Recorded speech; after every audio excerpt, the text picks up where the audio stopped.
Accusés Michel Menga Messon et Serge Maurice Mabiala, levez-vous.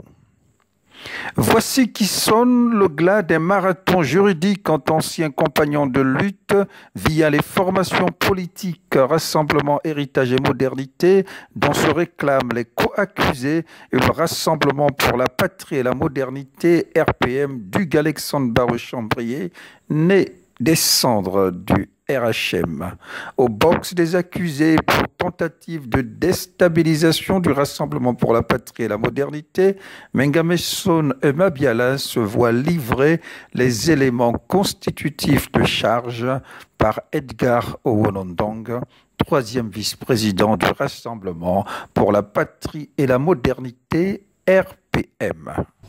Une clique de transfuge conduite par Michel Menga Messon a organisé à Libreville, le dimanche 3 janvier 2021, un soi-disant congrès de clarification du Rassemblement Héritage et Modernité RHM, au terme duquel il s'est proclamé président du dit parti. Michel Menga Messon et son acolyte Serge Maurice Mabiala, qui vient officiellement de le rejoindre, sont des éléments en service commandé qui ont platement capitulé devant le régime d'Ali Bongo et se sont compromis avec lui. Serge Maurice Mabiala avait du reste déjà été identifié depuis son élection comme un élément fragile aux ambitions démesurées et égoïstes, ayant perdu toute humilité et sagesse. En conséquence, dans les prochains jours, le RPM engagera des actions appropriées pour mettre un terme à cette forfaiture. Une entreprise politique vraisemblablement improductive et vouée à l'échec faute de base juridique de l'avis d'Edgar Owonondong. Le RPM tient à rappeler qu'à la suite de son entrée unilatérale le 4 mai 2018 au gouvernement d'Ali Bongo, Michel Menga Messon a été suspendu de ses fonctions de secrétaire général du RHM, conformément à l'article 132 des statuts de l'époque, et n'avait donc plus aucune qualité pour agir en son nom. Conformément à ces statuts, le RHM a tenu à Libreville son premier congrès extraordinaire les 5, 6 et 7 avril 2019, qui a décidé d'apporter des modifications majeures à sa structure organisationnelle.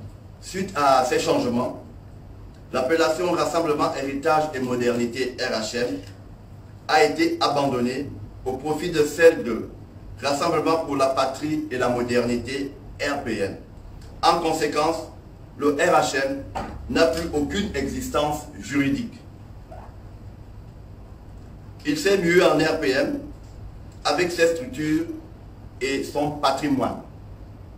De plus, le logo RHM a été, en son temps, déposé auprès de l'Organisation africaine de la propriété intellectuelle, chargée d'assurer sa protection contre toute utilisation frauduleuse.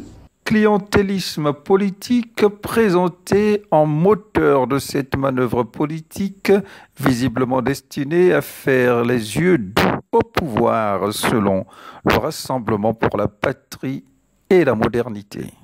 Par leurs agissements, ces personnages cherchent à faire croire au pouvoir en place qu'en contrepartie d'avantages matériels ou de postes ministériels et politiques, ils sont capables d'affaiblir le camp de l'opposition patriotique en le divisant et d'apporter dans leur forfaiture une force politique résolument engagée dans la lutte pour l'alternance et le changement.